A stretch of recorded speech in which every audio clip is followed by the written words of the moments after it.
15th from The Athletic for now. We welcome back Anthony Slater. How are you, Slates? I'm good, fellas. How are y'all? Good. Thank you so much for making time for us. We appreciate it. Hope you had a great holiday weekend. I know things were busy. Where, if we may ask, where do things stand, if they stand at all, between the Kings and the Warriors concerning Jonathan Kuminga, as far as you know? Yeah, I was going to say, it wasn't that busy of a holiday weekend. Things, they're not moving that quick. This is restricted free agency across the league. Name the four biggest situations restricted free agency-wise. I'm talking Kuminga, but also Josh Giddey in Chicago, Quentin Grimes in Philly, and Cam Thomas in Brooklyn. The market dynamics at play, which include like almost no cap space out there except Brooklyn, has frozen the restricted free agency market. So I think, obviously there's been a lot of chatter out there about the Kings. I even put out last night, they certainly have been the strongest pursuer of Kuminga. But I think sometimes what people forget is there's three sides on this. There's the Kings' desires, there's the Warriors' desires, there's also Jonathan Kuminga's desires. This is not the trade deadline where Warriors and Kings can just talk to each other without talking to Jonathan Kuminga and his side. He matters within this. And from my understanding, it has not come close where all three sides would be appeased in a situation that will get Jonathan Kuminga to Sacramento. Hey, Slates, is there a deadline where this needs to be wrapped up? Like, how long can this stalemate go on? Oh, wow. No. I mean, I'd say it jokingly because I'm not predicting it's going to last that long, but it's part of the leverage in this situation is time. It's certainly from the restricted free agent side where you're not given very much leverage in this current market. You can be patient, and Jonathan Kuminga has a qualifying offer out to him, $7.9 million. Which I believe he can sign all the way up to October 1st. And until then, he can wait out and try to find the best contract and situation that he desires. And sure, I mean, like it hasn't been a very friendly market, but he can just wait. He can wait it out, and maybe that generates leverage, between him and the Warriors. Maybe something pops free. Maybe a big trade happens across the league. Maybe Brooklyn, decides, hey, we didn't use our cap space here or there. Maybe we'll get into the sweepstakes. It hasn't, like I said, it hasn't been flush with movement. Clearly, Sacramento has tried to edge its way in and at least presented an opportunity that I think, we could categorize as a buy low type opportunity. And there was conversations, but it didn't get that far. And, the Kings could theoretically put their own personal deadline and say, hey, we want this to be known by July 12th, for example. And if it's not done by then, we're out. Well, then they can just be out. But as far as I think, and I've been saying this for a while, I think Kuminga and the Warriors, which are the two most important parties in this situation, are in a stalemate that I've been predicting for a while. It's going to last a while.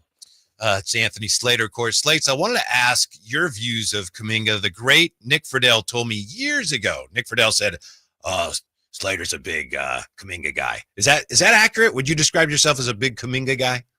I like his talent. I think it has been underutilized with the Warriors. I think there are understandable reasons for that. I think he doesn't mesh necessarily with what Steve Kerr's system and the Steph Curry offense wants to do. He has very high ambitions for himself, where Steve Kerr has made it clear he kind of wants Kuminga to fit a more slashing role player. He wants him to be the Sean Marion that the Suns once had, which is we never run a play for you. You just use your athleticism, crash the glass, high energy, guard everybody, and you make your money that way. You turn into Aaron Gordon in Denver, essentially. And Kuminga wants to be a feature part of an offense. He wants to score. He wants to take mid-range jumpers. He wants to create. He wants the pick and roll touches. He wants to be an all-star, multiple-time all-star. These are quotes he's given me on the record. I went and visited him in Cleveland about a week before free agency, and he's being very clear and transparent about his desires in the league. And there is obviously a little bit of a disconnect, a public disconnect even, between Warriors' desires and his desires, but that doesn't take away the talent that I do think he possesses long-term, and the fact that he's 22 years old. The Warriors just added a guy in the draft, Will Richards. Seems fine. He had a nice little summer league debut. He's older, or I think he's about the same exact age as Jonathan Kuminga. Jonathan Kuminga is very young still, and I do think, as topsy-turvy roller coastery as it's been with the Warriors, I still think he has a very high upside. Anthony Slater of The Athletic joining us. Slates, do you see a scenario in which Kuminga and Golden State mend the fences and he's actually on the roster this upcoming season? I would say that's the likeliest scenario at this point, because I'm not sure he's going to get to, be able to muscle his way to a point where he gets the dollar amount that he wants, while also the Warriors get the trade package they want. Because that's the thing. A team like the Kings, for example, they not only have to, give the Warriors a sign and trade package that they agree to, but they also have to then commit to an amount of money to pay Jonathan Kuminga. You have to check both boxes. And if you don't, then either Kuminga is going to say no or the Warriors are going to say no. And it just doesn't seem like both of those sides seem a little bit dug in. And I just think it kind of works against each other. And my opinion is eventually they'll get to a compromise contract that, and I didn't even explain the base year compensation rule, which really complicates this. And I almost don't want to get into it because of, the CBA, and we could probably spend 20 more minutes on it. But I just think all of the market dynamics at play will lead him back to the Warriors at a compromise contract that can potentially be traded come December 15th when they can trade the full value of that contract. Anthony Slater with us. And by the way, the piece that you alluded to that you did on Jonathan Kuminga, it's excellent piece. Congratulations on that. As far as a potential Kuminga to Sacramento fit, and I understand what you're saying. You're saying it doesn't appear likely. I understand from the Kings standpoint, look, we want to get younger and we want to stay relevant. That's a guy that would help us stay competitive now, and maybe he gets better. Other than that, with this roster, I don't see the basketball fit for Kuminga on this Kings roster. Slates, how about you? I would say if they sign Jonathan Kuminga, if they get it done, and they're certainly not out of it, I would say the conversations, while slow moving and far away, are still relatively active. If Jonathan Kuminga ends up on their roster at some point this summer, I think that is a sign of them pivoting quietly a little bit towards the future, where you don't need to sit here and say, I mean, we will obviously entering training camp, hey, how does he fit with Sabonis? How does he fit with Levine? But the idea of adding Jonathan Kuminga would be, if he does pop and explode, he's part of your next great team. And it would be more like, how do the future Scott Perry, this would be Scott Perry's first big move, and we would be talking more about how like a Jonathan Kuminga type roster around him would make sense in the future. There would, again, we know he wants the ball in his hands. We know Levine has the ball in his hands. Sabonis is a center, has the ball in his hands. Where's Monk in this situation? Where's DeRozan? Is one of them out the door if they're trying to fit Kuminga's money in? It's not ideal, just like their current roster is not ideal fitting.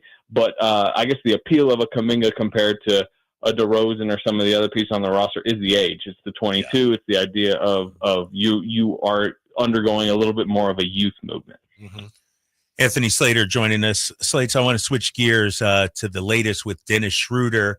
It seems like he's coming to Sacramento, over the weekend. It seemed like it was going to be a sign and trade. Then it was just going to be an outright signing.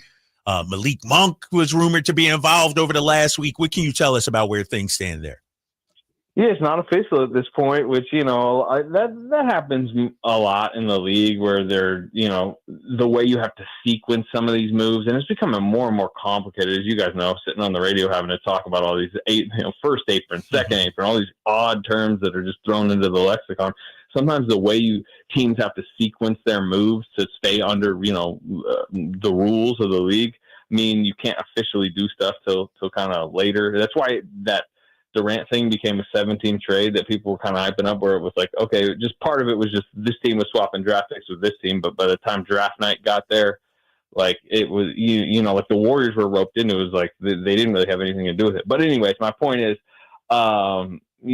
there's maybe the Pistons are trying to create, a big trade exception. Maybe they're still trying to find a way to get Monk roped into the trade. Certainly Monk's been available on the open market. My understanding on the Warriors front is they have not had any interest in adding Malik Monk in any Kuminga type conversation. But I guess the thing we know is Dennis Schroder will be a point guard for the Kings next year. I just do not know when that'll be official and exactly what will come along with that. So, Slice, can you confirm then that the Kings, I think the way you reported it, they floated an offer, which was Devin Carter, Saric, and 2 seconds for Kuminga, and the Warriors balked at that? I use the word floated for a reason, right? Like these, it's like these many just discussions out there. Right. Like sometimes people think there's like a firm email, or it's like a fantasy football, you like send it in an official type thing. Like they've been like, I would say the Kings more than any other team have been like actively talking to the Warriors about this type of stuff. Again, I don't think I know the Warriors have not come close to saying, hey, that's something we would do. And I know that Jonathan Kuminga side has not come close to saying, hey, the Kings, that's a contract that we would be willing to sign. And understandably, I think the Kings are poking around because they're saying, hey, that's a talent over there with a situation that's a little murky and maybe a chance to get a talent in the door for a cheap price. So those are the type of names that have been, talked about, but it's, I will continue to say, it's just because there's three sides and three motives in this situation and none of them seem to be aligning. It just hasn't gotten near where it needs to be. Well, listen, congrats on the career move. I know it hasn't happened yet, but we appreciate your time and your insight. Anybody, if you're wondering what's going on with Kuminga and the Kings, if you're not already following Anthony Slater, that's the guy you need to be following. Thank you, Slates. We appreciate it. Hope you had a great holiday, and we'll talk to you soon. Yep. All right, fellas. Thanks for having me. All right, Slates. Mm-hmm. There you go. So the King's kind of poking around. Like, There you go. There you go. What about this? I'm not saying, what about that? Yeah. So